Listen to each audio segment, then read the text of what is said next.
మీకు permanent bend ఎట్లా తయారు చేయాలనేది మీకు ఈ వీడియోలో చూపిస్తా. పర్మనెంట్గా లైఫ్ లాంగ్ ఒక బెండ్తో లైఫ్ లాంగ్ చేపలు పట్టవచ్చు. చేపలు పట్టాలంటే మెయిన్ మనకు కావాల్సింది ఈ ఫ్లూటే. చాలామంది అయితే మ్యాక్సిమం ఇవే వాడుతూ ఉంటారు, కానీ నేను మాత్రం ఈ అసలు వాడిను. కాయని చూస్తే అర్థమైపోతుంది. వీటికి చిన్నగా ఉన్నాయి, ఇట్లాంటి అసలు పోయొద్దు. కొంచెం కాయ పొడుగుంటే మన కింద అనేది కొంచెం ముదురు ఉంటుంది. మొదల కా నుంచి ఇట్లా కోసుకోవాలా, మరి పైన కోసుకోకూడదు. అడుగు నుంచి నరకాల. అడుగు నుంచి నరికితేనే మనకి ఈ మందం అనేది వస్తుంది. ఇవన్నీ లైఫ్ లాంగ్ వస్తాయి మనకి. పెయింట్లకు ఒకటే ఖర్చు. ఇంత నీట్గా వచ్చినాయి ఫినిషింగ్ కూడా. నేనైతే వాడే బెండ్లు మ్యాక్సిమం అన్నీ ఇవే బెండ్లు వాడేది. హలో బ్రోస్, అందరికీ నమస్తే. నా పేరు సతీష్. కాలాలు కాకుండా మనోడి చేతిలో కత్తి ఉంది అని అనుకుంటారా? ఈరోజు మనం ఫిషింగ్కి పోలేదు, క్యాంపింగ్కి పోలేదు. మీకు ఉపయోగపడే ఒక వీడియో తీసుకొని అయితే వచ్చిన. మీకు ఈరోజు చేపలు పట్టబోయే బెండ్ల గురించి, ఫ్రూట్స్, దీన్ని కొన్ని చోట్ల ఫ్రూట్స్ అంటారు, కొన్ని చోట్ల బెండ్ అంటారు. ఇది నిమలికల్ టైప్లో ఉంటుంది. చాలామంది అయితే మ్యాక్సిమం ఇవే వాడుతూ ఉంటారు, కానీ నేను మాత్రం ఈ అసలు వాడిను. మామూలుగా ఇవి ఇట్లా అంటే బెండ్ అయిపోతూ ఉంటాయి. ఇవి ఊకనే ఇరిగిపోతూ ఉంటాయి. కొంచెం ఎండకున్నా కానీ కొన్ని రోజులకి బెండ్ అయిపోతూ ఉంటాయి. మీకు పర్మనెంట్ బెండ్ ఎట్లా తయారు చేయాలనేది మీకు ఈ వీడియోలో చూపిస్తా. పర్మనెంట్గా లైఫ్ లాంగ్ ఒక బెండ్తో లైఫ్ లాంగ్ చేపలు పట్టవచ్చు. చేపలు పట్టాలంటే మెయిన్ మనకు కావాల్సింది ఈ ఫ్లూటే. ఈ ఫ్లూట్ సిగ్నల్ వల్లనే మనకి చేప తింటుందా లేదా, ఎప్పుడు ఏ టైంలో మనం ఫిషింగ్ రాడ్ని లేపాలి అనేది మనకు అర్థమయ్యేది ఈ ఫ్లూట్ వల్లనే. మ్యాక్సిమం ప్రధాన పాత్ర మొత్తం ఈ ఫ్లూటే ఆడిస్తుంది. ఈ ఫ్లూట్ వల్లే మనకి చేప అనేది పడుతుంది. ఓకే, మనకి ఈ ఫ్లూట్ ఎలా తయారు చేసుకోవాలి, రూపాయి ఖర్చు లేకుండా మీకు ఈ ఫ్లూట్ పర్మనెంట్ ఫ్లూట్ తయారు చేసేది మీకు ఈ విధానం చూపిస్తా. అసలు ఎట్లా ఏందనేది మనం ఈరోజుగో మీ ఊర్లో ఎక్కడైనా కానీ నీటి వాటం ఉన్న దగ్గర, మామూలుగా బురద చెరువుల పక్కన ఖచ్చితంగా మీకు ఏ ఊర్లో అయినా కానీ ఈ చెట్లు కనపడుతూనే ఉంటాయి. ఈ చెట్లు సేమ్ జొన్న చెట్టు ఉన్నట్టే ఉంటుంది. పైన మాత్రం ఒక కాయలాగా ఉంటుంది, చాలా గట్టిగా ఉంటుంది. ఇగో ఇలాంటి చెట్లు మీ ఊర్లో కూడా పల్లెటూళ్ళలో చాలా ఈజీగా దొరుకుతాయి. ఏ చెరువుల కాడైనా కానీ ఏ కాలువల దగ్గరైనా ఈజీగా మొలుస్తాయి. ఇప్పుడు మనం ఇదే చెట్లతో, ఈ మొత్తం చెట్లే చాలా ఉన్నాయి, ఈ చెట్లతోనే ఇప్పుడు మనం ఫిషింగ్కి కావాల్సిన ఫ్లూట్ని తయారు చేయబోతున్నాం. అది ఎలా తయారు చేస్తాం ఏందనేది మీకు కూడా చూపిస్తా ఈ వీడియోలో. అసలు ఒక్కసారి మేము తయారు చేసే విధానం చూస్తే దగ్గర ఇక్కడ ఉన్న చెట్లన్నీ నరకపోయి మీరైతే ఆరామ్సే కుప్పలు బెండ్లు తయారు చేసుకోవచ్చు. అది ఎట్లా తయారు చేస్తారు అనేది ఈరోజు మీకు చూపిస్తా. ఈ వేస్ట్, ఇక ఇలాంటి బెండ్లు అనేది వేస్ట్. మనం యూజ్ అండ్ త్రో, వాడుకున్న రోజులు వాడుకొని కొంచెం ఖరాబ్ అయితే వీటి పక్కకు పడేయడమే. కానీ ఇవి మాత్రం అట్లా కాదు, మనకి లైఫ్ లాంగ్ వస్తాయి ఈ బెండ్లు. ఆ బెండ్లను ఎట్లా తయారు చేస్తారో మీకు చూపిస్తా.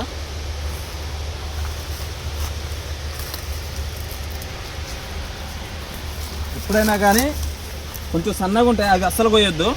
లావు ఉన్నాయి చూసుకొని పోయాలా. మనకి పైన కాయని చూస్తే అర్థమైపోతుంది.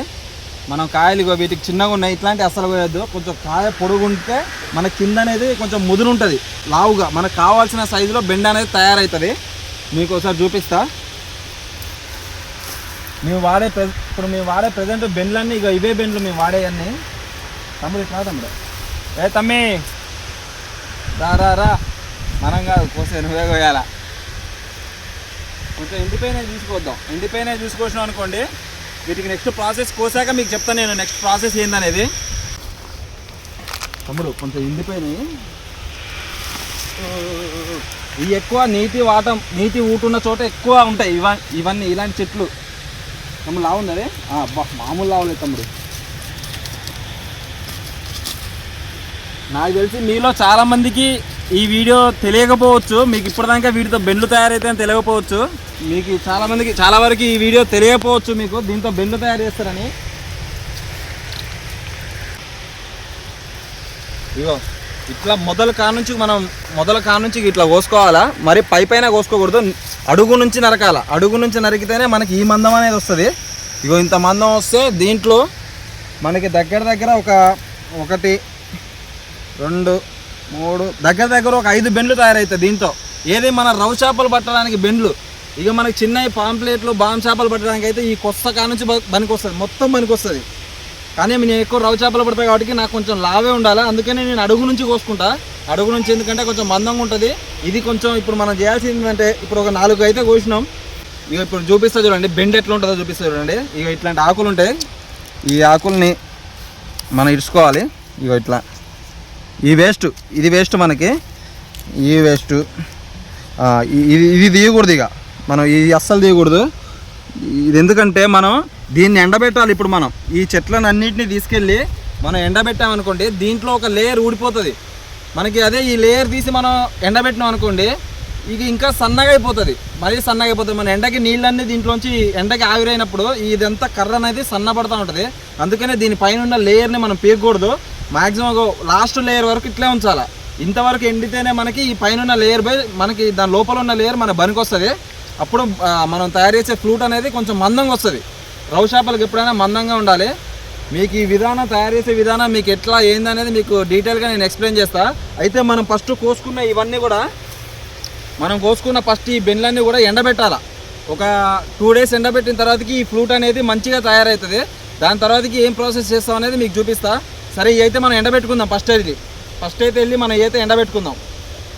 మీకు ఇప్పుడు కూడా అర్థం కాకపోవచ్చు ఈ షర్ట్లతో ఫ్లూట్ ఎట్లా తయారు చేస్తారని. నేను తయారు చేసి చూపిస్తా. కొంతమందికే తెలిసి ఉంటుంది దీంతో ఫ్లూట్స్ తయారైతాయని, చేపలు పట్టే బెండ్లు. కానీ చాలామందికి తెలియవు. నేను చేసి చూపిస్తా.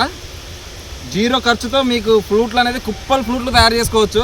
ఒక్కసారి మనం ఒక్కటి తయారు చేసినాం అంటే లైఫ్ లాంగ్ ఉంటుంది. అది ఇరుగుడు కానీ ఖరాబ్ అయ్యే ఛాన్స్ అస్సలు ఉండదు. చూడ్డానికి కూడా మస్తు కలర్ఫుల్గా ఉంటుంది. ఓకే, వీటిని అయితే మనం ఫస్ట్ ఇప్పుడు ఎండబెట్టుకుందాం. ఇంకా మనోడైతే ఇంకా కోసుకొస్తాడు. మనం ఎక్కువ ఫిషింగే కాబట్టి మాకు చాలా సరిపోతాయి.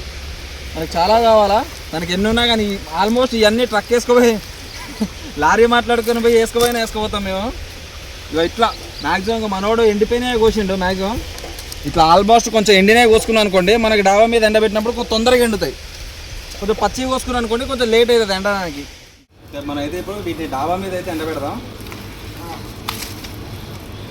ఇక ఈ ఎండాకాలం ఒక్కరోజు పెట్టినా చాలు, ఒక్క రోజుకి మస్తు ఎండిపోతాయి.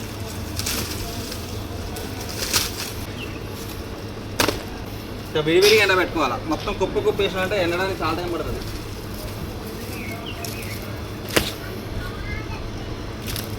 ఈ కొట్టే ఎండకి ఒక రోజు సరిపోతుంది. మనం అయితే 2 రోజులు ఎండబెట్టుకుందాం. ఈ ఎండిన తర్వాతకి వీటితో ఎట్లా తయారు చేస్తారు అనేది మీకు చూపిస్తా. ఓకే, మన అయితే ఆల్మోస్ట్ ఎండిపోయినాయి. ఎండిపోయిన తర్వాతకి ఇక ఈ రంగులోకి వస్తే వీటి పైన ఒక లేయర్ ఉంటుంది. ఈ లేయర్ని ఇక మనం చిన్నగా ఇట్లా రిమూవ్ చేయడమే. మనకి ఎంత కావాలో అంత రిమూవ్ చేసుకుంటే ఇక ఇవన్నీ ఒరిజినల్ బనికి వస్తాయి. ఇవన్నీ మనకి ఇప్పుడు మీ ఇష్టం. ఇక ఏ సైజులో పెట్టుకోవాలంటే ఆ సైజులో పెట్టుకోవచ్చు. నేనైతే ఒక జానా పెడుతున్నా. నాకు మరీ పొడుగు, చాలామంది కొంచెం పొడుగు పెట్టుకుంటారు. నేను అంత పొడుగు ఏం పెట్టను, జానా పెట్టుకుంటున్నా. మనకు కావాల్సిన సైజులో కట్ చేసుకోవడమే.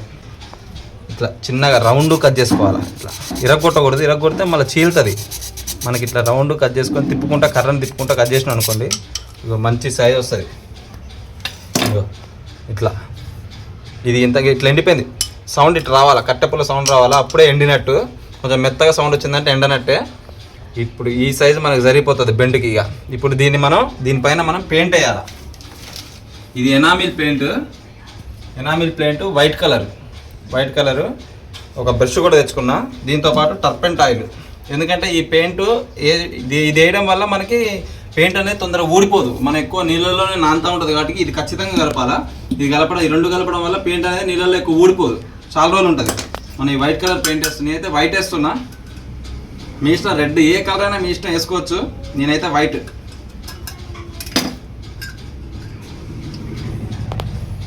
కలర్. ఇది మరీ ఎక్కువ వేసుకోకూడదు, కొంచెమే లైట్గా అట్లా చాలు. చిన్న బ్రష్. ఇది పర్మనెంట్. ఇక బెండ్లు మీకు ఇక ఇరగడం కానీ వంగిపోవడం కానీ అసలు ఏముండదు, పర్మనెంట్. ఇవన్నీ ఎన్ని చేసినా చూడండి, ఇవన్నీ లైఫ్ లాంగ్ వస్తాయి మనకి, లైఫ్ లాంగ్ బెండ్లు ఇవన్నీ. ఇప్పుడు ఇవన్నిటికీ ఒక్కసారి మనం పెయింట్ వేసి పెట్టుకున్నాం అనుకోండి, పెయింట్ వేసి ఒక 1 hour 2 hours ఎండకి ఎండబెడితే సెట్ అయిపోతాయి. చూడండి ఎట్లున్నాయో, మంచిగా ఎండిపోయినాయి. ఈ ఎండకు కాబట్టి మంచిగా ఎండిపోయినాయి. వీటికి మనం ఫస్ట్ పెయింట్ వేద్దాం.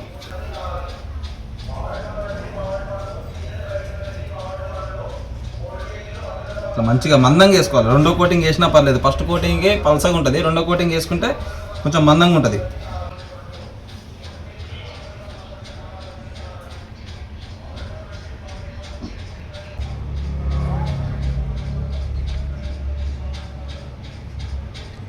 చాలామంది కామెంట్లు కూడా పెట్టారు, అన్న ఫ్లూట్ తయారు చేసేది కూడా ఒక వీడియో పెట్టామని, మీరేం ఫ్లూట్ వాడతారని. అందుకనే మీకోసం ఇప్పుడు నేను చేసే వీడియో ఒక 10 మందికి యూజ్ అయినా కానీ నాకు మంచిగా అనిపిస్తుంది. కొంత తెలిసిన వాళ్ళకి ఒకవేళ ఇట్లా తయారు చేసే విధానం తెలిసే ఉంటుంది, కొంతమందికి తెలియని వాళ్ళ కోసం ఈ వీడియో చేస్తున్నా. ఒక 10 మందికి యూజ్ అయినా కానీ చాలు కదా. ఇట్లా పెయింట్ వేసుకోవాలి. ఇట్లా వైట్ అయినా ఇచ్చింది అనేది కొంచెం డౌట్గా ఉంది. ఎండాక నాకు తెలిసి వైట్ కలర్ వస్తుంది అనుకుంటా. అన్నిటికీ ఇట్లే పెయింట్ వేద్దాం. తీయటి మంగిన పేరు మామిడికాయాలంట.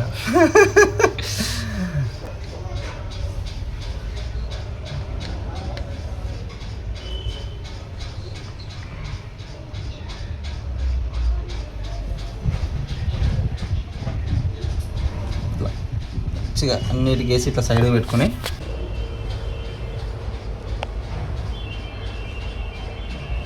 మనమైతే మ్యాక్సిమం ఒక 10-15 దానికి అయితే వేసినాం. ఇట్లా మంచిగా ఎండలు అయితే ఎండబెడుతున్నాం. డాబా మీద పెడదాం అనుకున్నాలే కానీ డాబా మీద పెడితే గాలికి ఎగిరిపోతూ ఉంటాయి, అందుకని ఇక్కడ పెడుతున్నా. ఈ మంచిగా ఒక గంట ఎండిన తర్వాతకి దీని ఫినిషింగ్ ఉంది. ఇంకా ఎండిన తర్వాతకి వీటికి ఫినిషింగ్ ఇచ్చేది ఉంది. మళ్ళీ మంచిగా కలర్ఫుల్గా కనపడాలి కాబట్టి టేప్ వేసి మంచిగా మీకు ఫినిషింగ్ అయ్యాక మీకు చూపిస్తా ఎట్లుంటుంది అనేది. మనమైతే ఒక 2 గంటలు ఎండబెడదాం. 2 గంటలు ఎండబెట్టిన తర్వాతకి వీటికి ఫినిషింగ్ టచ్ ఇద్దాం. ఇంకో రౌండ్ పెయింట్ కూడా వేయాల్సి ఉంటుంది. ఇంకో రౌండ్ వేస్తే మంచిగా చిక్కగా ఉంటుంది పెయింట్, కర్రలు కనపడకుండా మందంగా ఉంటుంది. ఓకే, ఈ ఎండాక మీకు ఫినిషింగ్ అయితే నేను చూపిస్తా ఎట్లుంటుంది అనేది. నెక్స్ట్ లెవెల్ ఉంటుంది, మీ అందరికీ మస్తు యూజ్ అవుతుంది. పెన్లు అయితే ఆల్మోస్ట్ ఎండిపోయినాయి. ఒక రోజు మొత్తం ఎండబెట్టినాం. ఒకసారి చూడండి ఎట్లా వచ్చినాయో. మొత్తం ఆల్మోస్ట్ ఎండిపోయినాయి. ఈ బెండ్లు చూడండి ఎంత కలర్ఫుల్గా ఉన్నాయో. వీటికి ఇంకా ముస్తాబ్ చేసేది ఉంది. మనం మంచిగా టేప్ వేస్తే ఇంకా లుకింగ్ బాగా కనపడతాయి. మీకు చూడండి మన నెమలికల కంటే కూడా మస్తు వచ్చినాయి. ఇంత స్మూత్ వచ్చినాయి చూడండి. అసలు చూడడానికి కూడా మస్తు లుకింగ్ ఉన్నాయి. వీటికి ఇప్పుడు మనం టేప్ వేసుకుంటే వీటి ఫినిషింగ్ వర్క్ అయిపోతుంది. టేప్ కూడా కలర్ వేసుకోవాలా. పైన రెడ్ వేద్దాం. ఒక రోజు మొత్తం ఎండబెట్టినాం. పైన తర్వాతకి బ్లాక్ వేద్దాం. రెడ్ అండ్ బ్లాక్ బాగుంటుంది. రెడ్ అండ్ బ్లాక్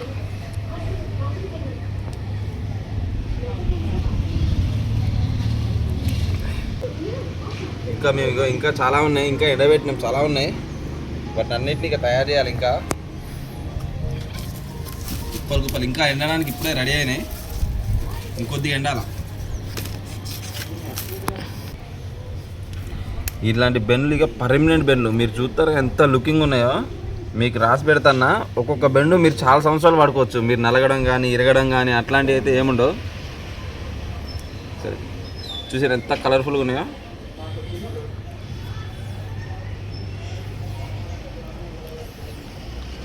ఆహా, మన బెండుని ముస్తాబ్ చేయడం అయితే అయిపోయింది. ఒక్కసారి చూడండి బెండు ఎంత అందంగా ఉన్నాయో. మీరు ఒక్కసారి గాలానే కట్టిరంటే తల్లి కిలోమీటర్ దూరం వేసినా కనపడుతుంది చేప కొట్టేది. అట్లే వీటన్నిటికీ మనం వేద్దాం. వీటన్నిటికీ వేసాక చూపిస్తా. చూసిరా అన్ని బెండ్లు వేసినావా. చూస్తే కలర్గా ఎట్లున్నాయి. కలర్ దగ్గర ఆల్మోస్ట్ సంవత్సరాలు వాడుకోవచ్చు ఈ బెండ్లని. ఇక మీకు పర్మనెంట్ బెండ్లు అయితే చూపించిన నేను. ఒక్కొక్కటి చూడండి మస్తు కలర్ఫుల్గా ఉన్నాయి. ఇట్లాంటి బెండ్లు మీకు ఇట్లాంటి బెండ్లు కావాలంటే మీరు ఇంత ప్రాసెస్ చేయాల్సిందే. రూపాయి ఖర్చు ఉంటుంది. ఓన్లీ టేప్కి వాటికి పెయింట్లకు ఒకటే ఖర్చు. ఈ బెండ్లన్నీ ఒకసారి చూడండి ఎంత నీట్గా వచ్చినాయో. ఫినిషింగ్ కూడా ఇట్లాంటి బెండ్లు చూసిరా గాలానే కట్టిరంటే ఎంత లుకింగ్ ఉంటుంది తెలుసా. మస్తు లుకింగ్ ఉంటుంది. చూడండి ఎట్లున్నాయి బెండ్లు మాత్రం. బాబా నేనైతే వాడే బెండ్లు మ్యాక్సిమం అన్నీ ఇవే బెండ్లు వాడేది. చాలామందికి నాకు తెలిసి ఒక 10 మందికైనా యూస్ఫుల్ అవుతుంది అనుకుంటాను ఈ వీడియో. ఎందుకంటే చాలామందికి తెలియదు ఇట్లా వీటితో బెండ్లు తయారు చేస్తారని. ఇన్ని బెండ్లు అయితే రెడీ చేసినాం. మా దగ్గర ఇంకా ఉన్నాయి. ఇవన్నీ ఇంకా ఎండబెట్టినాం. ఇవి కూడా ఎండాక ఇంకా ఇలాంటివి మస్తు తయారు చేస్తాను నేనైతే. ఇట్లా ఒకేసారి తయారు చేసుకొని మేమైతే వాడుతూ ఉంటాం. ఈ వీడియో ఎట్లా అనిపించిందనే మీరు కింద కామెంట్ చేయాలా. ఈ వీడియో నచ్చితే లైక్ చిన్న కొట్టండి, గంటను గట్టి గుద్దండి.